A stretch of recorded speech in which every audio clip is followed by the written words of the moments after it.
Ray. What do you want to do tonight? Same thing we do every night, Pinky. Try to take over the world. My Method by Émile Coué.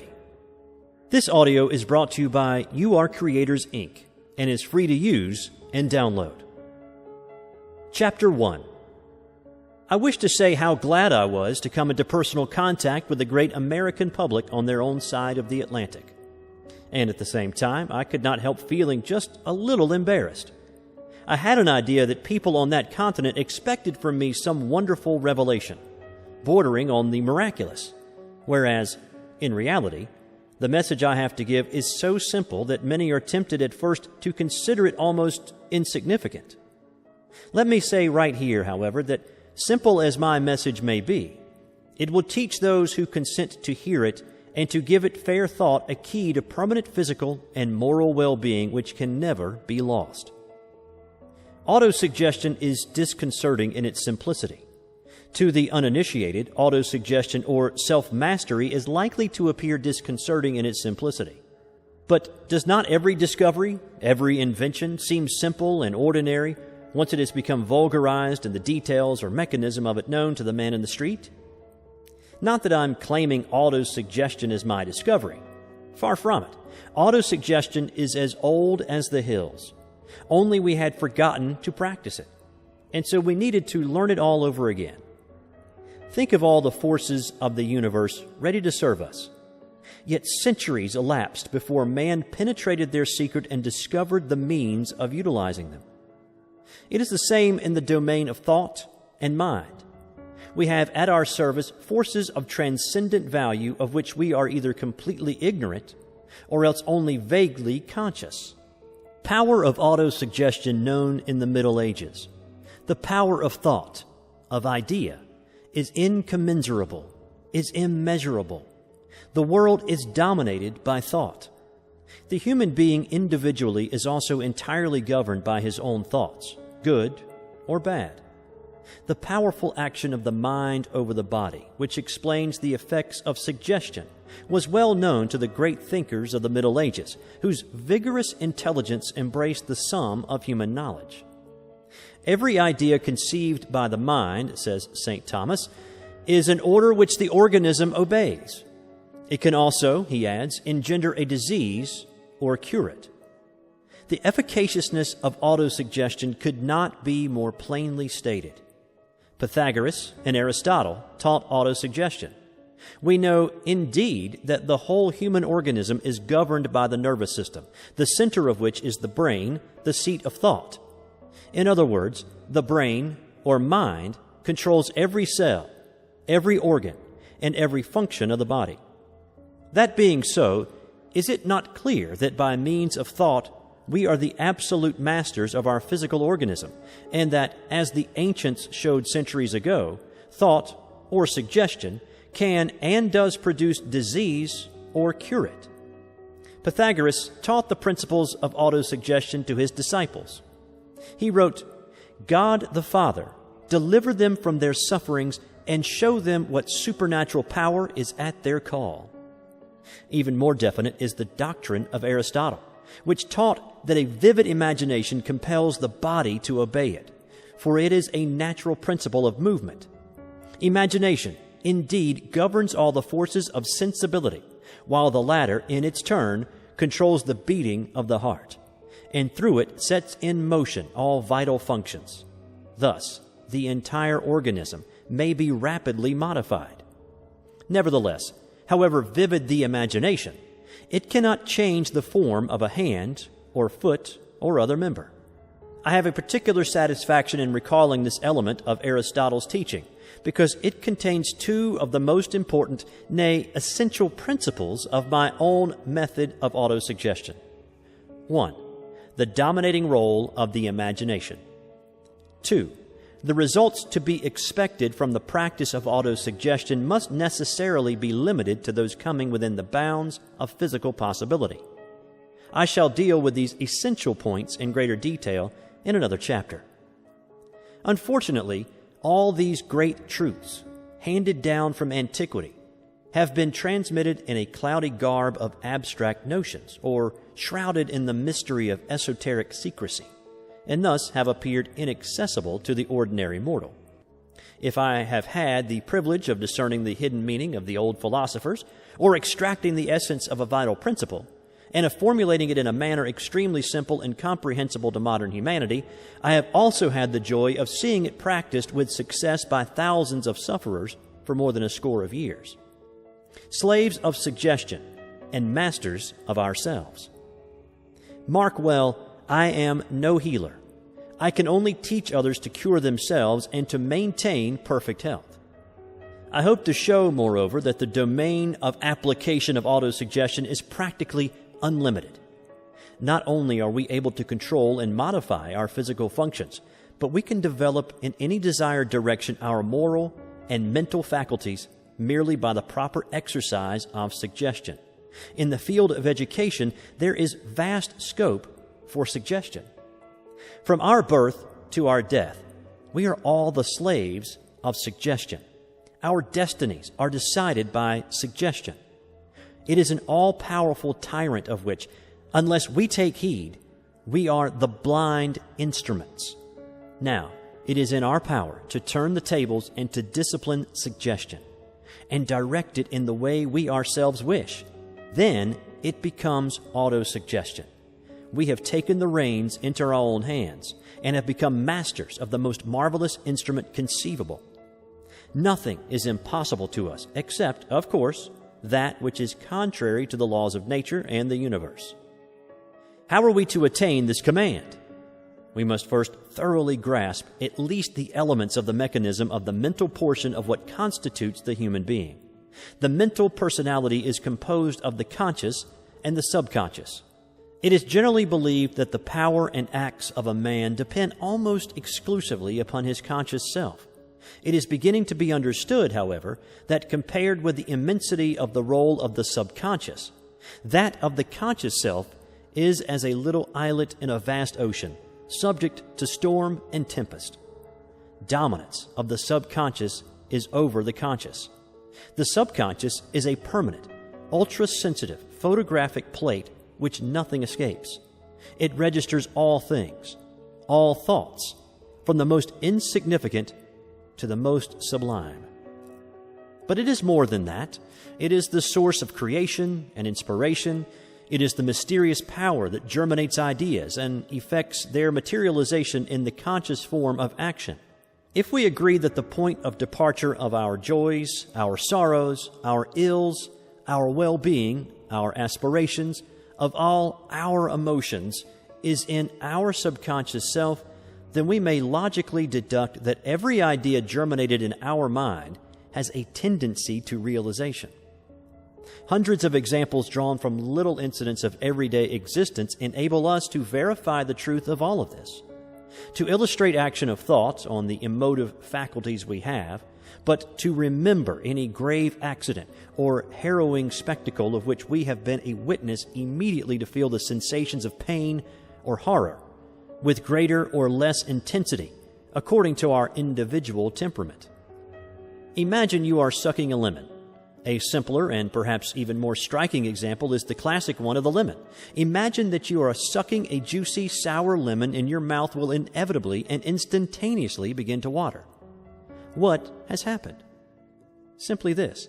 Under the influence of the idea, the glands have gone to work and secreted an abundant quantity of saliva, almost as much, in fact, as if you had actually taken a bite of a real lemon. Again, just think of a scratching pencil being drawn perpendicularly over a slate, and you cannot avoid shuddering and screwing up your face under the shock, while contracted nerves send a shiver from the back of your head all down your spine. Impossible to separate the physical from the mental. We must therefore realize that it is impossible to separate the physical from the mental, the body from the mind, that they are dependent upon each other, that they are really one. The mental element, however, is always dominant. Our physical organism is governed by it, so that we actually make or mar our own health and destinies according to the ideas at work in our subconscious. I mean by this that we are absolutely free to implant whatever ideas we desire in our subconscious self, which is a never-flagging recorder. And those ideas determine the whole trend of our material, mental, and moral being. It is just as easy to whisper into our receptive subconscious self the idea of health as it is to moan over our troubles. And those who do may be certain of the result, because, as I hope I have convinced them, it is based on nature's laws. Chapter 2. The Role of the Imagination. Before beginning to explain the practical application of autosuggestion and the extremely simple method by which it is possible for everyone to gain complete mastery over his or her physical organism, I must speak of the all-important role of the imagination. Dominance of the imagination over the will. Contrary to the generally accepted theory, the will is not the invincible force it is claimed to be.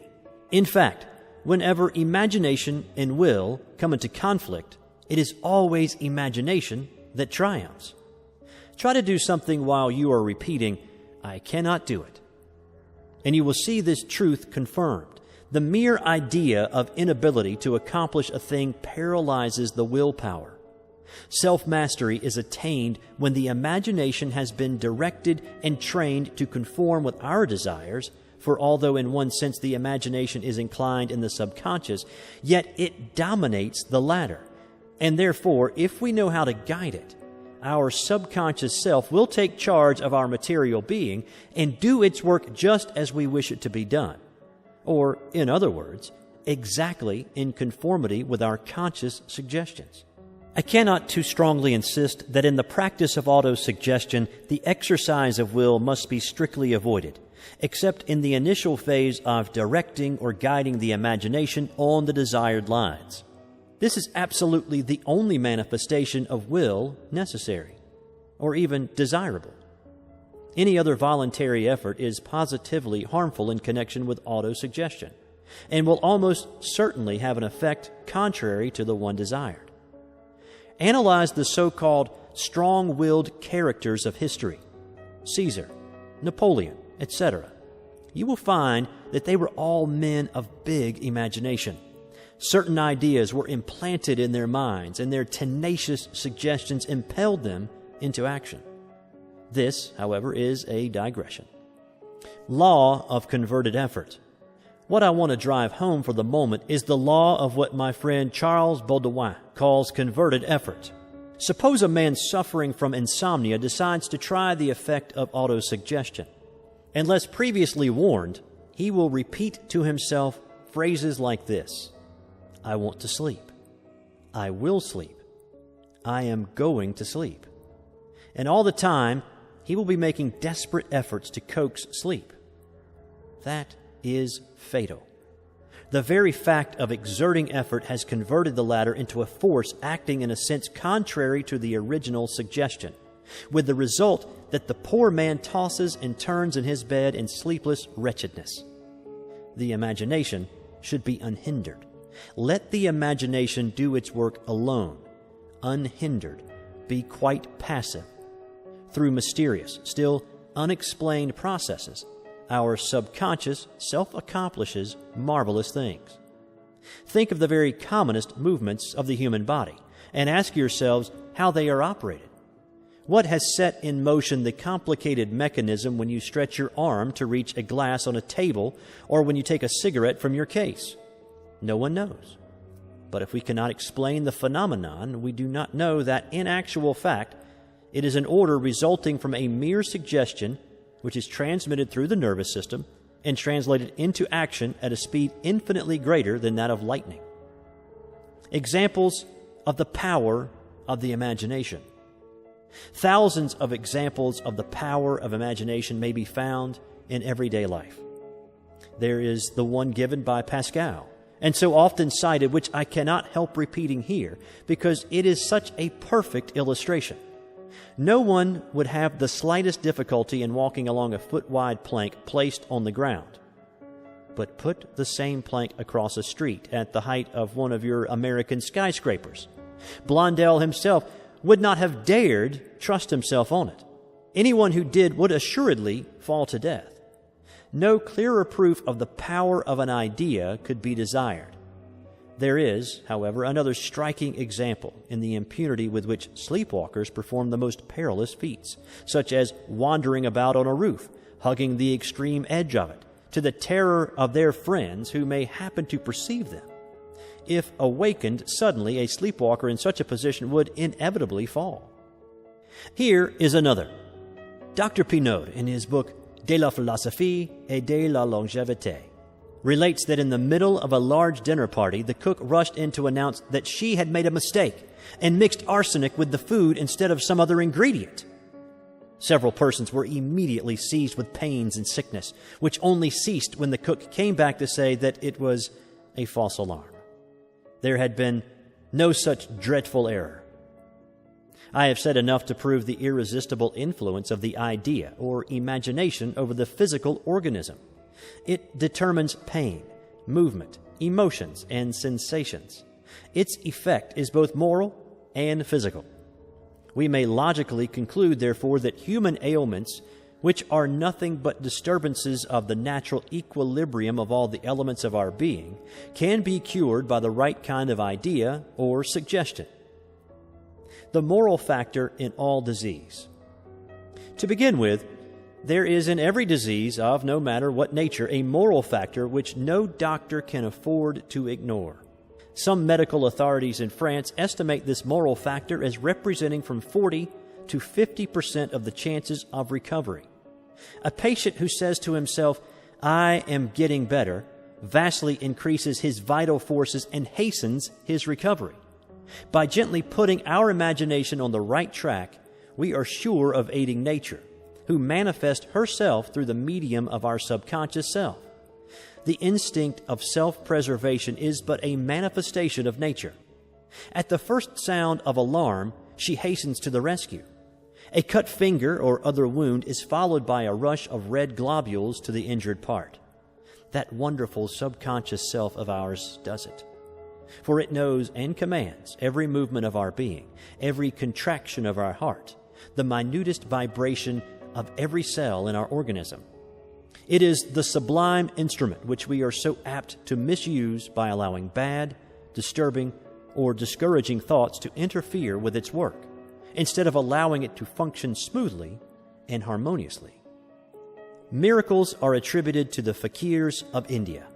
Legend or fact, I know not, but it is certainly true that they do some most wonderful things simply because they are taught from their infancy to know, and make use of the limitless, unseen, and yet unexplained forces latent in us, which can be awakened by thought.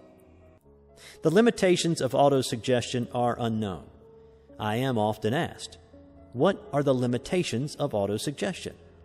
I reply, I really do not know.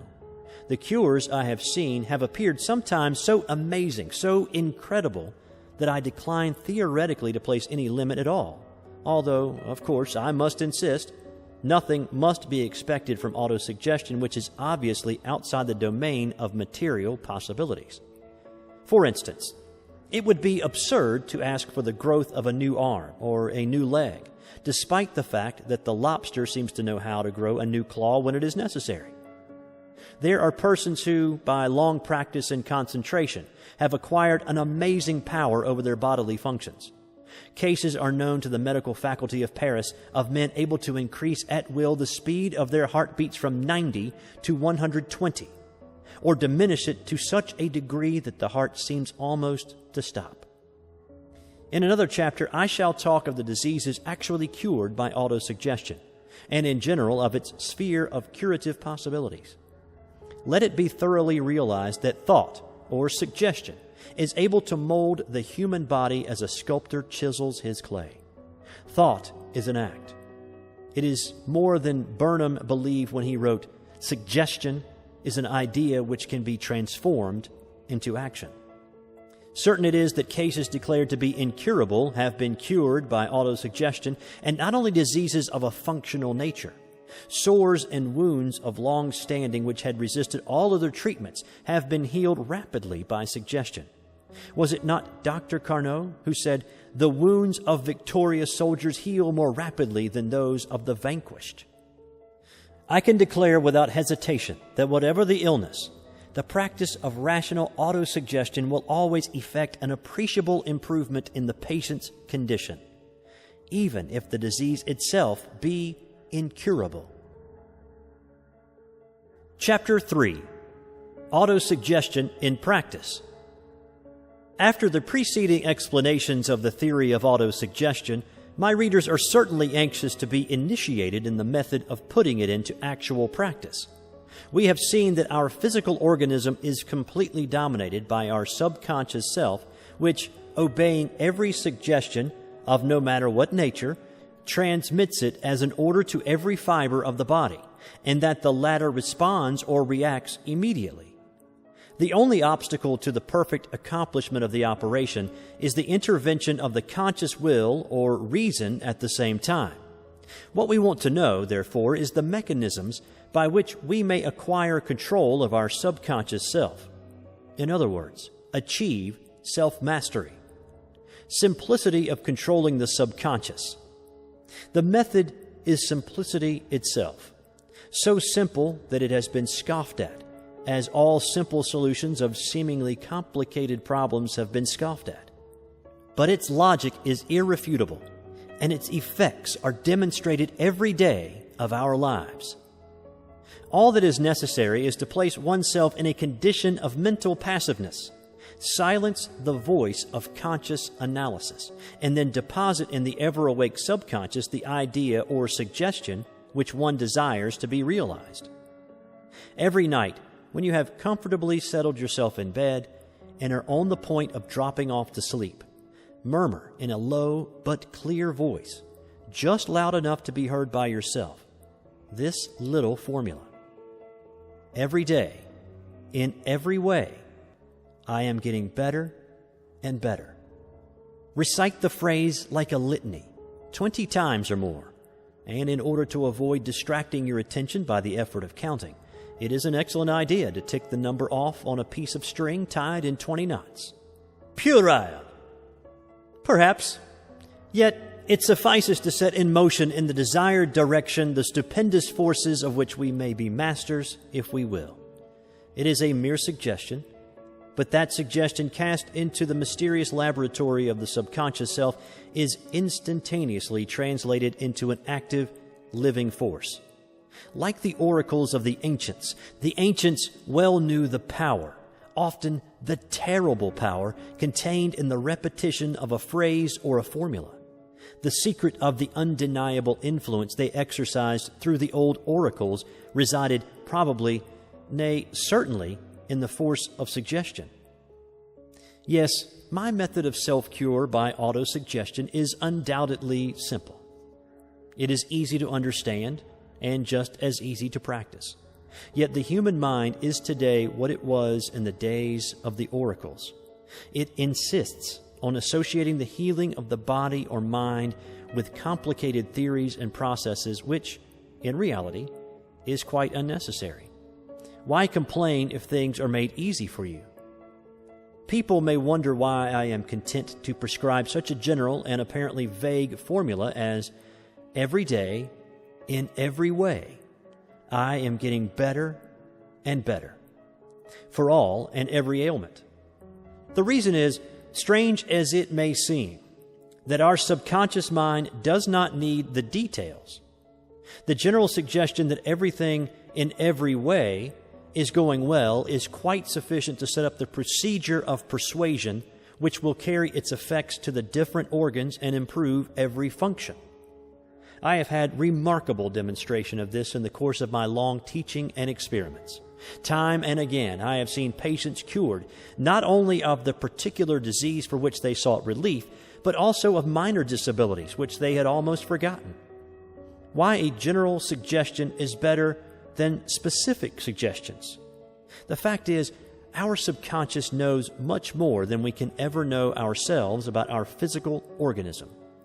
Fortunately for us, just think what a mess we should make of things if we had to look after every function, breathing, digestion, for instance.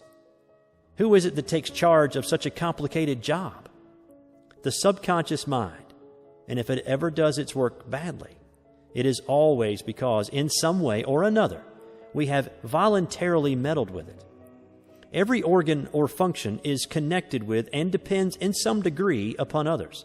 And if the ordinary man or woman were to begin ordering the subconscious tinkering with a particular organ, he or she would certainly be obeyed.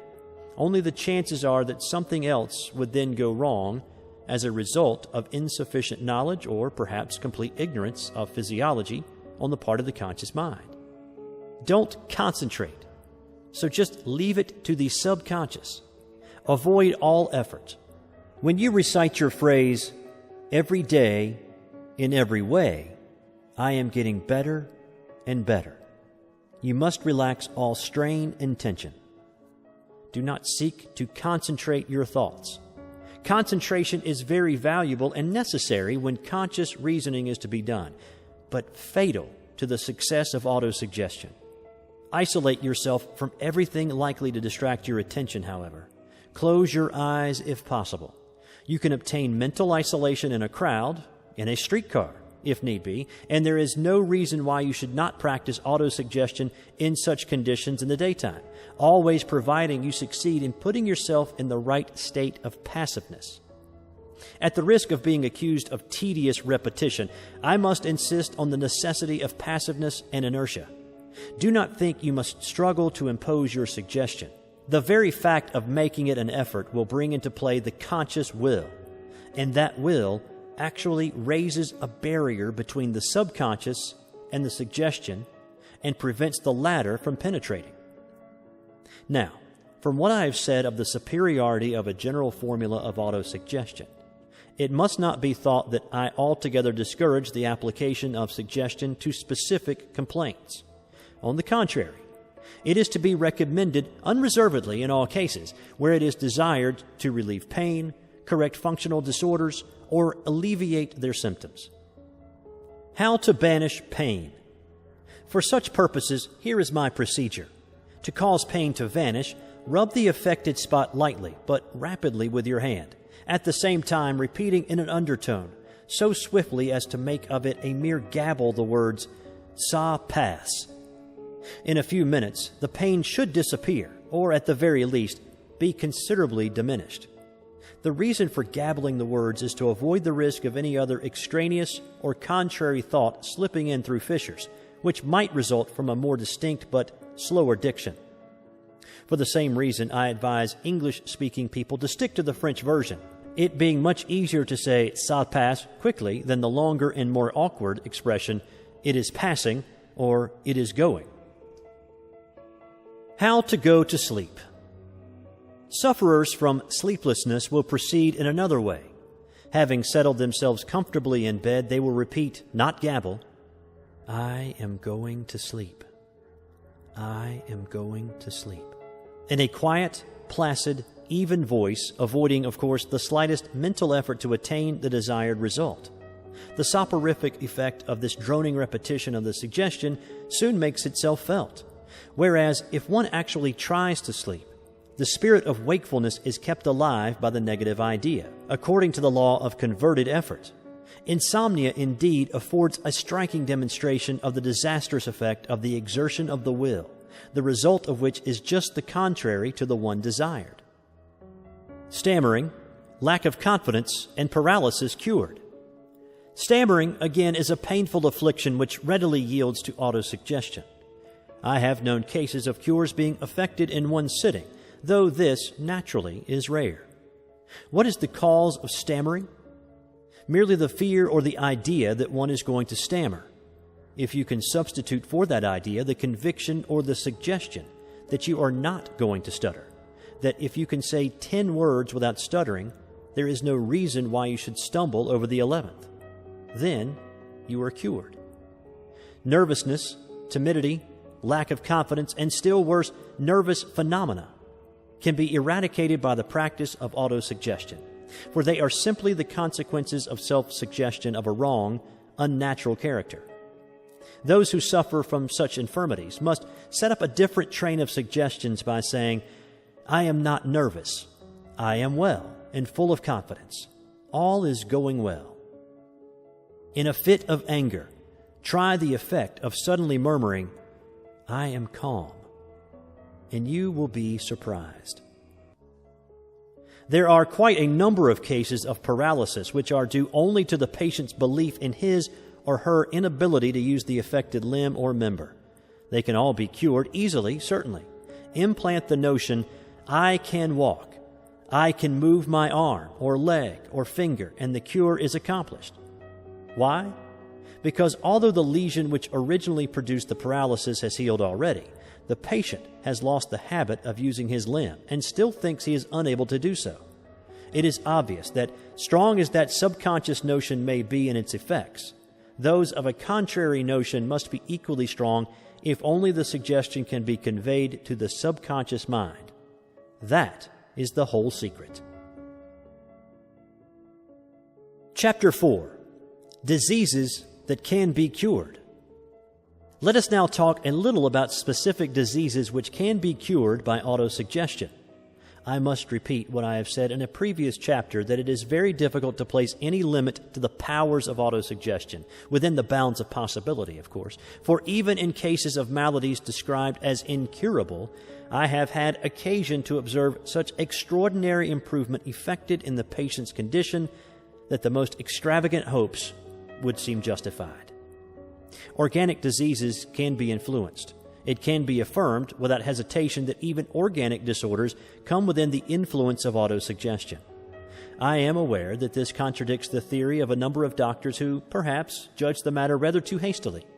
But my affirmation is supported by many other eminent members of the fraternity in France and elsewhere who have found its truth demonstrated by actual facts.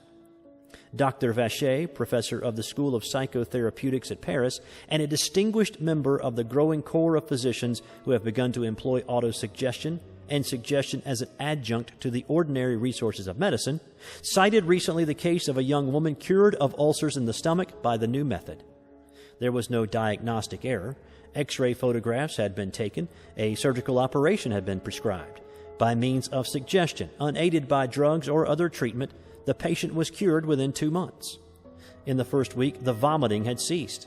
The same practitioner mentions the rapid disappearance of a tumor on the 10th rib, the sufferer being a young girl who was also afflicted with a fissure of the anus. The girl had been ill for 2 years and in bed for 3 months. Her temperature was high and her general condition bad. The power of suggestion cured her in a fortnight, the tumor disappearing completely and the fissure healing without leaving a trace. Showing how symptoms may be cured even when the disease itself may not. In the course of my own experience, one of the most remarkable cases which I can call to mind is that of a boy who, if not actually cured of a serious heart affection, endocarditis, at least got rid of all the symptoms, and lives and enjoys life as though in perfect health. One day the door of my study was opened, and a pale, thin youth entered, leaning heavily on the arm of his father. At every step he paused, and every breath he took was like the painful gasp of an exhausted animal. Poor little chap. I did not expect to be able to do much for him. However, after his father had explained his malady, I took him in hand, demonstrating the force of autosuggestion by means of a few simple experiments such as I usually make during my lectures. For instance, I made him clasp his hands tightly, and then showed him that he could not unclasp them while thinking and saying, I cannot, I cannot. The boy was convinced. He went away full of confidence, promising to recite my formula regularly and to practice conscientiously the principles of autosuggestion. I saw him a few weeks afterward. There was already a considerable change. He could walk better, his breathing was easier, but he was still in a pitiful condition. The lad persevered, however, and he did indeed get better and better every day. And when I heard of him next, he was playing football. He was exempted from military service during the war, for medical examination showed him to be still suffering from his heart trouble, although to all intents and purposes he was a well-grown, muscular young man, which proves that symptoms can always be relieved by autosuggestion, even when the disease itself is incurable. Diabetes. Take diabetes. According to certain modern authorities, this affection may sometimes have its origin in nervous trouble. Generally, of course, it is organic. In any case, I have known it frequently to yield to autosuggestion practiced with perseverance. Recently, a patient succeeded in reducing the amount of sugar from 80 grams to 59 in less than a month, while several painful symptoms disappeared. Tuberculosis may be helped. Without venturing to declare that tuberculosis can be cured by autosuggestion, I do say that in many cases it can be fought successfully. By the practice of autosuggestion, the resistance of the organism is strengthened, and the patient aids nature's own tendency to react against disease. This is true indeed in all cases of general debility. I know a lady of 60 who had been ailing for the best part of her life, and who, when she came to me first, believed she was near death. She weighed barely 98 pounds. Autosuggestion transformed her. The idea of health implanted in her subconscious gave her self-confidence unknown to her previously. Her health improved to such an extent that she recovered from an attack of pulmonary congestion which her doctor believed she could not possibly resist, and she has increased her weight by 26 pounds. Sciatica, gastric troubles, constipation, asthma, and headaches readily helped. Sciatica, gastric troubles, constipation, asthma, and headaches readily give way to autosuggestion. There is a man who had suffered from headaches for 30 years, taking aspirin and similar drugs regularly on certain days of the week. Notice the power of suggestion. He was convinced he would have a headache on such and such a day, and he did have one. Now he has set his mind working along other lines and has cured himself of his chronic headaches. I also know a man who suffered from sciatica, and who, according to a letter which he wrote the other day, has had practically no pain since the day he came to hear me explain the practice of autosuggestion. And a young woman who now thinks nothing of walking 8 miles, although by her doctor's orders she had considered herself an invalid for many years, scarcely daring to stir from her bed or her sofa. Wasted tissue may be repaired. Astonishing as these results may appear, they are perfectly logical and natural, since it has been demonstrated that in certain conditions, wasted tissue may be repaired by the exercise of autosuggestion. Women may hold and enhance their beauty. And now, here is a word of comfort for my fair readers who are fearful, and how many are not, of losing their good looks. Of course, you are right to want to remain young and fresh and good-looking, and you can do so if you only realize that you possess the secret yourselves. It is that little fairy who dwells in your subconscious and who asks nothing better than to smooth away those impertinent wrinkles, to put firm cushions of healthy flesh under sagging cheeks, or restore the laughing sparkle to dulled eyes. Yes, just train your imagination to visualize your face or body as you would like it to be, and you will have a very good chance of seeing them approach pretty near your ideal. Mind. I don't tell you that you can change the color of your eyes or hair or modify the shape of your chin or nose. We must always keep to the materially possible. But you can really improve your appearance and ward off the attacks of age and fatigue. Fatigue, by the way, ought not to be possible if you practiced autosuggestion. It is so largely a matter of imagination. Suppose you have a task to perform. If you think to yourself beforehand, this is going to be difficult and tiring, it surely will be so, and you will yawn over it and feel quite tired and bored. But if you're in a different frame of mind and say, this is going to be easy, I shall enjoy doing it, then you will not feel the slightest trace of fatigue. The best way of making a hard job easy is to buckle down and do it. One must observe the ordinary rules of health. It goes without saying that the practice of autosuggestion will not dispense one from the observance of the ordinary rules of health and hygiene. Remember, we are using the forces of nature, so it would be silly to attempt to fight them at the same time. Lead a rational life. Do not overeat. Masticate your food thoroughly. Take sufficient exercise. Avoid excesses. They are nature's laws. Their observance, combined with the knowledge of the all-powerful effects of autosuggestion, will keep you in good physical and moral health and enable you to combat successfully any of the ills to which the human body is heir through tradition and heredity. The doctor, a necessity. Let me add most emphatically that I do not advise you to dispense with a doctor's services. Obviously, there are many cases in which his advice and medicine and care are absolutely indispensable.